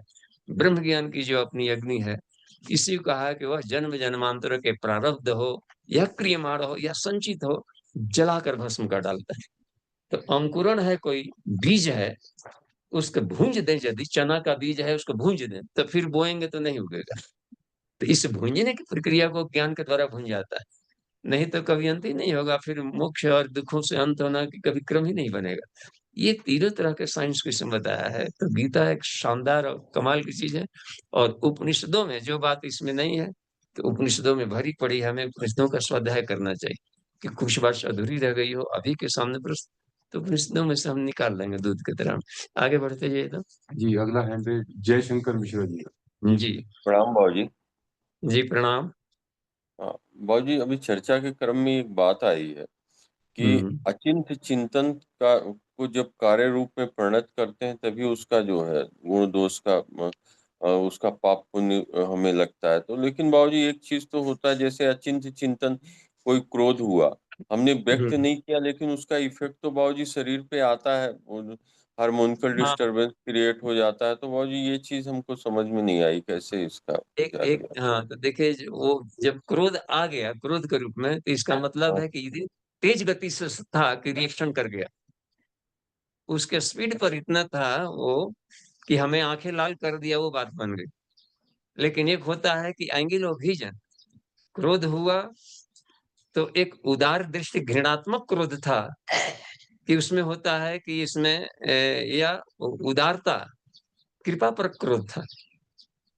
तो इस तरीके से होगा तो उसमें तो क्रोध की जो यदि घृणात्मक होगा तो उसकी गति बहुत तेज होती है, तो तुरंत जाकर के करंट मारता है। कुछ होता है ना जल्दी कि बिजली को छू गए तो करंट मार देगा, तड़ाक से मार देगा, झटके, इंतजार नहीं करेगा। तो कुछ ऐसे भी होते हैं, इसलिए इसको कहते हैं गेस्टेशन पीरियड, कि किस ढंग से के प्रैक्टिकल किए गए हैं, कैसा प्रभाव करता है। उसका एक नीति नहीं है कि इतने ही समय के बाद पकेगा वो। सरसों का दाना तुरंत पक जाएगा, अभी फुला के रखी हाथ पर और सोए रहिए, सुबह हम देखेंगे अंकुर आ गया। और वही नारियल रख रखे रही हाथ में, उस साल भर कर दे, कितनों लड़िए आज नहीं फूलेगा। गर्भाधान कर दिया गया है, किसी को जीव जंतु मान लेके आपने गर्भाधान कर दिया, कहीं किसी मवेशी को गर्भाधान किया गया है, इंसेमिनेट किया गया है गायों को, तो मान लीजिए तो फिर जाकर आप कल इंसेमिनेट किया, आज सुबह तक बच्चा नहीं दे, परसों भी नहीं दे, ऐसा नहीं होगा। वो जब पकेगा 9-10 महीना पर ही जाकर को बात बन सकती है। तो ये हुआ करता है हर कर्म की परिपाक। तो कर्म का नेचर कैसा है, किस भाव का है, वैसा रिजल्ट दिया है। तो ज्ञान के माध्यम से उसको तुरंत क्विक भी काट दिया था, ओहो हमने क्रोध कर दिया, तो तुरंत ग्लानि भी होती है। देखते हो ना जो संत स्वभाव के हैं, और कभी क्रोध हो गया है। एक बार समर्थ गुरु रामदास को क्रोध हो गया था, मिश्रा जी, रामदास है ना, समर्थ गुरु रामदास, वो पहलवान थे, अटैक करते हैं, उनके गांव पर जाइएगा कभी, जाप गांव है महाराष्ट्र में, तो उनको आदम कद मूर्ति बनाई एकदम, ये इतना सुंदर सुगठित मार्बल का पूरा आदम कद है। तो एक बार गांव में सुधारात्मक थे ना, पहलवान थे, तो और ये सब सुधार, जहां भी गलतियां देखते थे अनकल्चरल, वहां सुधार करते थे। देखा कि गांव में क्या सांस्कृतिक ये है कि काली माँ को बकरा काटा जाता था, तो कहा कि ये तो विशुद्ध अवैदिक है, देवताओं के नाम पर वहां पर वध किया। तो जाकर समझाया उन लोगों को कि काहे काटते हैं आप, गांव के लोग क्यों कटवाने जाते हैं, ऐसी कहीं थोड़ी माँ होती है। ये गलतियों को, काम क्रोध लोभ आदि को पशु कहा गया, इसको छोड़ना चाहिए, आप लोग जानवर काटने लगे। इस बात को गांव गांव में ये, तो कहा कि नहीं, काली माँ साक्षात दर्शन दी है, उनका आदेश है कि हमको रक्त चाहिए और बकरों का चाहिए, बलि चाहिए बकरे का। तो ये कहा कि तो, और इतना ना थोपा गया है लोगों के दिमाग में, ब्रेन ड्रेन कर दिया गया इस बात को, कि अब लोग जैसा कहते हैं पुजारी जी कह रहे हैं, तो अब दूसरा उपाय निकाले, पहलवानी वाला कभी इसको मारेंगे। अब दूसरा उपाय नहीं दिख रहा था इन दोनों को, तो अब क्या उपाय निकाले, तो मुनादी पिटवा दी, चौराहे पर ढोलक पिटवा के, आज एक अजूबा हो गया है, चमत्कार हो गया है महाकाली का। और रामदास जी को सब लोग इज्जत पा चुके थे, लोकप्रिय हो चुके थे देवता, कि आज रामदास जी को साक्षात्कार हो गया है, काली ने साक्षात दर्शन दे दिया। वाह। तो और उन्होंने कहा है काली ने कि अब बकरों का खून पीते पीते हमारा मन उब गया है, अब ये बन गई है, अब जो बकरा काटता था उसका खून पिएंगे हम। अब कल यही चढ़ावा होगा, उसको चढ़ाई की जाएगी आज एकदम कालिमा। भाइयों सुनो सुनो सुनो, रामदास जी ने काली का साक्षात्कार कर लिया है, प्रकट हो गई है, और कहा है कि बकरों की जगह पर उन दोनों की हत्या की जाएगी, बलि दिया जाएगा। और वो सब सुना तो एकदम कांप गया कि क्या बात हो गई। तो अब देखा तो वो लोग गुप्त लुप्त हो गया, अंडरग्राउंड हो गया, कहीं नहीं मिल रहा था। इस इतने तेज थे कि ढूंढते ढूंढते पकड़ ही लिए, दो लोग कहाँ छुपा है। और पकड़ दो थे दोनों, दोनों का इतने पहलवान थे कि दोनों को पकड़ लिए इसमें एक एक में, और पकड़ करके घसीटते ही ले जा रहे थे। काली का छटपटा रहा था, किसे काहे कर रहे हो? ना ना, काली का सवाल है ना, नहीं तो खिसला जाएंगे तब। माँ काली है, गांव में अकाल हो जाएगा, महामारी हो जाएगा यदि उनको चढ़ावा न चढ़ाया जाए। तो घसीटते ले जा रहे थे, तो अल बल गाली गलौज करने लगा दोनों, दबले दबले, ये कर देंगे। तो इनको क्रोध आ गया, और क्रोध आ गया तो छोड़ दिए, और छोड़ दिए तो फिर जा करके रगड़ करके आप छाती पर भी बैठ गया, चाहे कि एक ही बार में यहीं पर मार दे, काहे का काली के पास ले जाए, यही मार डालते। तो जैसे ही से किए तो इतना क्रोध आ गया था कि फिर वो छोड़ करके दूर हो गए, ताकि मारो आगे ना काली बचाने के लिए। अब क्यों नहीं मारता, कहा तुम मारेंगे तो जरूर, पहले हमको क्रोध आ गया था, पहले हम इसको मारेंगे, अपने क्रोध को पहले मारेंगे, फिर तुमको तो मारना ही मारना है, सवाल नहीं है दूसरा बचाने का। और फिर क्रोध शांत हुआ, फिर छाती पर बैठे, तब थर थर कांपने लगा कि अब हम लोग नहीं वध करेंगे कभी, अब जो कहेंगे वैसा ही होगा। तो ये सब पशु बलि को बंद करवाए थे उस गांव में। तो यह जो बात बनती है कहने का क्रम है कि कहाँ पर कैसे जो क्रोध है तो अपने भीतर के क्रोध को पहले मारना है। यह बात हम लोग तपाक से दूसरों पर टूट पड़ते हैं। तो आओ लड़े स्वयं के कलुषों से, कल्मषों से, वह भोगों से, वासना से, रोगों के राक्षसों से। पहले इसकी लड़ाई हमें करनी है, तभी पात्रता बनती है कि दूसरों के जाकर, नहीं तो दूसरों को सुधारने का बल ही नहीं आएगा और अमित पराक्रमी नहीं बन पाएंगे। ठीक है। तो जी मिश्रा जी, इसमें कोई बात नहीं। एक एक गुणों से बढ़ बनता है, लेकिन लगे रहने से धीरे धीरे पाया जाता है कि क्रोध की पोटेंसी कम हो रही है। जी जी जी बाबूजी, समझ में आ गया। प्रणाम बाबूजी। जी प्रणाम। अगला हैंड है चंदन शर्मा जी का है। जी भाई। जी चंदन जी प्रणाम। कहाँ से बाबूजी है? प्रणाम। हाँ बोलिए। बाबूजी प्रणाम, सभी साधकों को प्रणाम। मैं बेंगलोर से हूँ। जी हाँ बाबूजी, जैसे आपने रावण की कहानी सुनाई कि रावण का बहुत सारा छेद हो गया, तो जो अपने कर्म के अनुसार उनको रोग और व्याधि आती है। तो एक हमारे परिजन, एक टेलर है, एक दिन हम उसके पास सिलाई कराने गए तो उनको पूरा पैर में फलेरिया था। तो हम पूछे भैया कैसे हो गया, बड़ा पट्टी बांधा, बताने रोने लगा कि हम 60 लाख रुपया खर्च किए, सही नहीं हो रहा है। तो हम बोले ठीक है, सही नहीं हो रहा है तो डॉक्टर को दिखाए होंगे। तो हमको वो पहचानते थे कि पंडित जी है, थोड़ा कुछ बताएंगे, तो हमको दया आया। तो हम लोग तो स्वयं सेवक हैं कि हम तो उनको कुछ बड़े डॉक्टर नहीं है, लेकिन उसको प्यार से, स्नेह से क्या दिया जाए। वो तो बोले कि हमारे घर में ये करवा दीजिए, पूजा करा दीजिए। तो हम तो सोचे कि भगवान का दिया हुआ ये इनका है, तो जैसे आपने बताया, तो उनको शरीर में बड़ा तकलीफ था, तो हम उसको क्या सेवा दे सकते हैं। देखिए, यदि आप चिकित्सक हैं और आपके पास आया है, तो चिकित्सा में जो विधा जानते हैं, आयुर्वेद हैं, एलोपैथ हैं, यूनानी है, होमियो है कि योगाचार्य हैं, तो अपने विधा के द्वारा जो परामर्श दे सकते हैं वो दें। एक, क्योंकि सब रोगों का उपचार करते हैं। चिकित्सक भी करेंगे, एलोपैथ वाले करेंगे, होमियो करेंगे, आयुर्वेद करेंगे, यूनानी करेंगे, सिद्ध वाले करेंगे, और ये अपना प्राणिक के माध्यम से, आसन प्राणायाम के द्वारा। तो जो अपनी जानकारी के आधार पर जो है किसको ठीक किया जा सकता है उसे बता सकते हैं। इतनी भर है, लेकिन करना तो इनको खुद ही पड़ेगा। तो अपनी जानकारी के आधार पर आप परामर्श दें जो आपके भीतर में है सामर्थ्य। अब इसमें होता है कि उसमें फाइलेरिया हो जाता है, तो उसमें एक एस्कारिस टाइप के होते हैं, वो हाथी पाँव बना लेते हैं, टेपवर्म टाइप के कुछ उसमें कीटाणु होते हैं जो प्रवेश करेंगे। भोजन के माध्यम से भी जा सकते हैं, कैसे भी जा सकते हैं, और मांसपेशियों में कहीं पर आराम से सुस्ता करके, और वो जल्दी निकलते नहीं, उन पर जल्दी दवाओं का असर नहीं पड़ता। फिर भी एक से एक ऐसी दवाइयां हैं जो कि उसको कम कर सकती हैं। तो उसमें आप खोजेंगे कि वांग्मय में है चिकित्सा उपचार के विविध आयाम, उसके विषय सूची में उसमें सैकड़ों रोगों के नाम दिए गए हैं। उसमें स्लीपद एक होगा, फाइलेरियोसिस वाला, तो स्लीपद वाला खोजेंगे, उसमें जो उपचार बताए हैं तो 4-5 ऑप्शन वाला उपचार है, घरेलू उपचार टाइप का भी, वो भी बताया जाए। क्योंकि बहुत खर्चीली लंबी औषधियों का सेवन, लंबी दवाइयाँ खर्चीली, सब गरीब गुरबा हर कोई नहीं सह सकता है। तो उस तरीके का है तो वो आ जाएगा।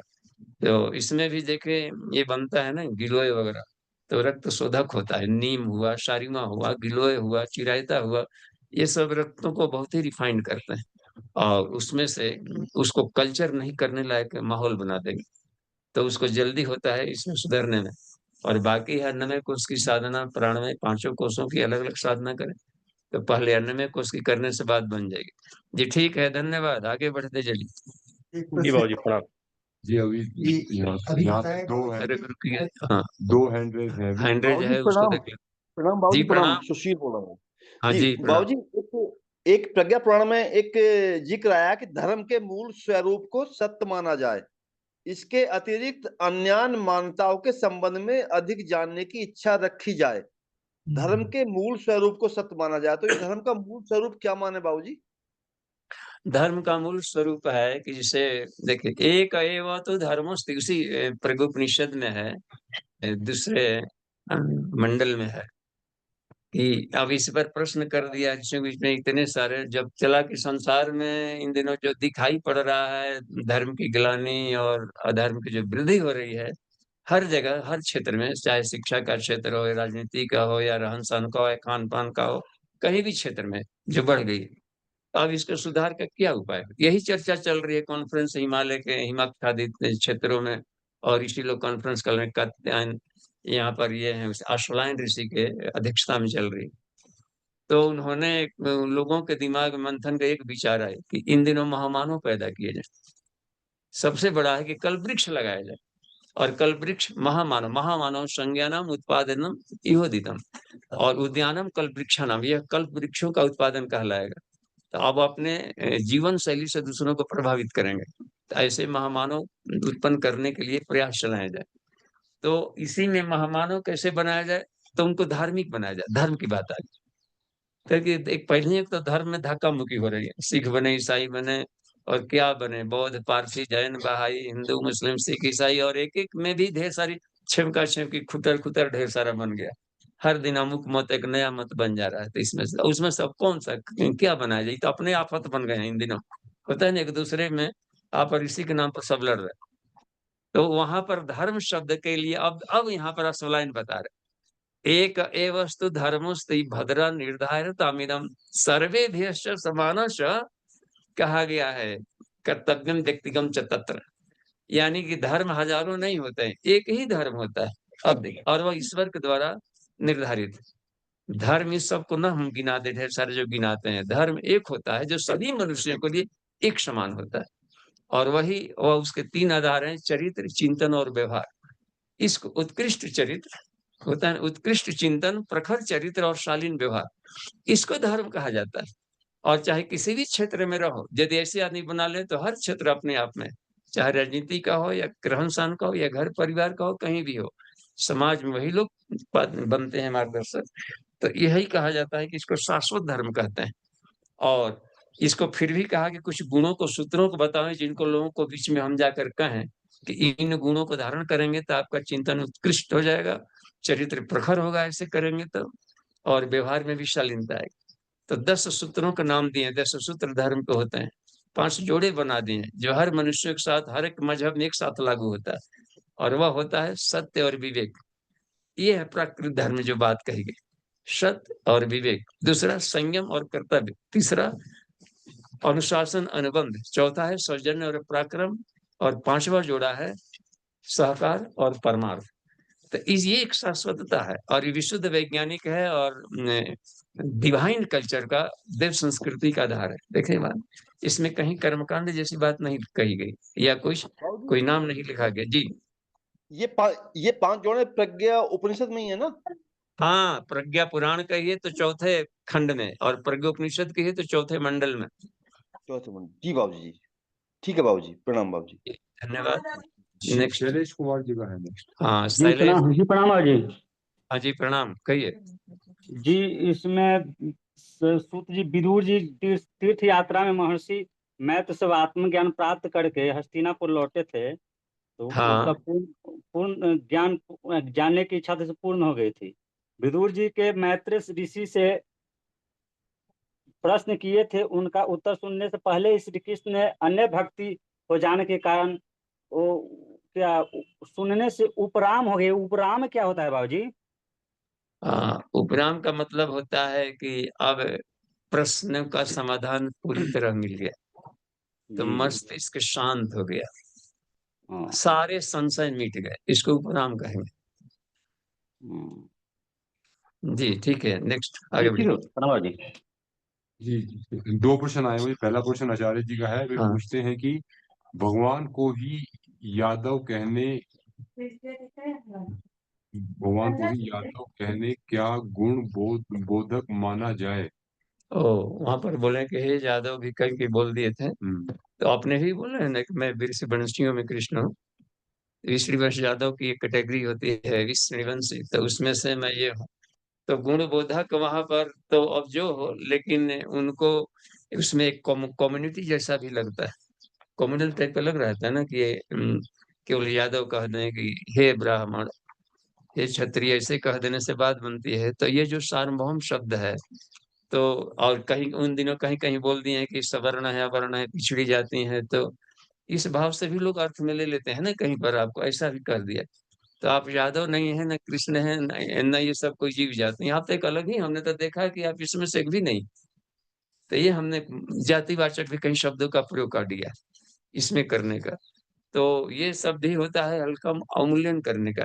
हाँ, किसी के बारे में कुछ और बता दें और वस्तु उस सब में ईश्वर बैठा है और किसी, तो ईश्वर के सिवा, ईश्वर भाव से, श्रेष्ठ भाव से, आत्म भाव के सिवा कोई और भी यदि भाव से हम कहीं बोलते हो तो वो सब कहा जाता है कि यह असंवैधानिक है। तो वहां पर जाकर, तो वहां पर ये बात बन सकती है। अभी किसी कह देंगे ना कि कोई जात नाम कल बोल दें तो सीधे जाकर के अभी तो कोहरा मच जाएगा, तूफान आ जाएगा, बवाल खड़ा हो जाता है। अभी कितना नाजुक समय चल रहा है, अभी संवेदनशील स्थिति, तो इसलिए बोला जाता है। तो आप शब्द बोल सकते हैं लेकिन उसको जाति सूचक नहीं बुला सकते। आप आइए, आप बैठिए कहीं करने, ये आगे ये सब कहाँ से आ गए जी, ये सब फलाने, ये सब पिछड़ी वाले, अगड़ी वाले, सब देखना कितना खतरनाक शब्द है। ये नहीं दिखता है कि मनुष्य आ गए और वहां पर बात बन जाती है। तो यहाँ पर अच्छा, वेद का देखिए कितना अवैधिक है इन शब्दों का ऐसे बोलना। वेद का कहना है कि अज्येष्ठासो अकनिष्ठासो, मनुष्यों में कोई बड़ा नहीं है, कोई छोटा नहीं। एते सर्वं भ्रातरो बावृधु सोमगाय, इसलिए सब मिलजुल करके साथ में चले।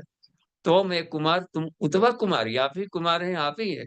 तुम पुमान और स्त्री, तुम स्त्री पुमान, आप ही स्त्री, आप ही पुरुष है। तब देख रहे हैं ना कि हम बिल्कुल ही वेद विरुद्ध चल रहे हैं। तो जो नास्तिक को वेद निंदिक, जो वेद के अनुसार नहीं सोचता, नहीं चलता, उसको नास्तिक कहते हैं। ऊंच नीच का भेदभाव का आना ही अपने भीतर का ब्राह्मणत्व नष्ट होना है, बस। अपने भीतर के ब्राह्मणत्व को हमने समाप्त कर डाला जहां भी भेद दृष्टि आ गई। देखते हैं ना पंडिता समदर्शिना, कहाँ पर कहते हैं, सुनी शैव स्वपाके च पंडिता समदर्शिना विद्या विनय संपन्न ब्राह्मणे गवि हस्तनि सुनी शैव स्वपाके च। तो इधर में सारी बातें कह गई क्योंकि सब ईश्वर के ही बेटे हैं। जात बात कहाँ से आ गया, सब ब्रह्मा के बीच। आखिर तो शुरू में एक ही था ना, दादा परदादा और परदादा परदादा, अंतिम दादा जो थे वो तो सबके एक ही थे। वहां से तो फिर कैसे आएगा कि सखाए हम सब ये कह दें, तुम टेढ़े फूल हम बढ़िया फूल, तुम नकटेढ़ लेड़ी हम बढ़िया लेड़ी, आओ लेड़ी लगा लड़ाते हैं। तो ये सब अज्ञानता बोधक है। भेद दृष्टि का मतलब ही होता है कि अज्ञानताग्रस्त मानवीय मस्तिष्क है इसमें से। तो अभेद दर्शनम ज्ञानम जी। अगला आखिरी प्रश्न प्रदीप राव जी का है। वो पूछते हैं कि दूषित भावों के प्रति सजगता हर पल कैसे बनी रहे। जी, इसके लिए विज्ञान में कोष में चारों साधनाएं बताई गई है, चारों उतना ही कारगर है, उसमें से किसी को अपनाया जाता है। सोहम पहला है ना, सोहम अस्मिति वृत्ति अखंड, 24 घंटे कहा जा रहा है कि इसको हम इस भाव में रहें कि मैं शरीर नहीं आत्मा। सामने वाला व्यक्ति शरीर नहीं है, उसके भीतर एक आत्मा है।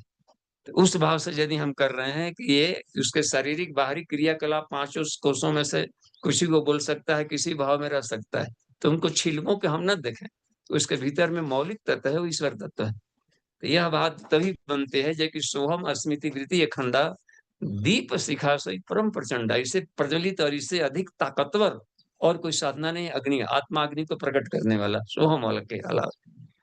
और उसी कहा गया है कि आत्म अनुभव, आत्मा का साक्षात्कार भी होगा, सुख सुप्रकाश, देखते हैं ना, एक अस्थाई सुखत्व आएगा इसमें से। तब भवमूल भेद भ्रम नास्ता, सारे संसार के उत्पत्ति कारण है भेद दृष्टि, और ये भेद दृष्टि समाप्त करता है आत्मज्ञान। तो समझिए कि जरा मरण श्रृंखला को हमने अंत किया। तो वह गुरु जो कि भेद दृष्टि करके पढ़ा रहा हो, वह गुरु उपास्य नहीं है। उपनिषद कहना है को गुरु उपास्य, जो सारे संसार में एक ही ईश्वरीय चेतना का दर्शन करा सके, वह गुरु सिर्फ उपास्य है। जी ठीक है, नेक्स्ट।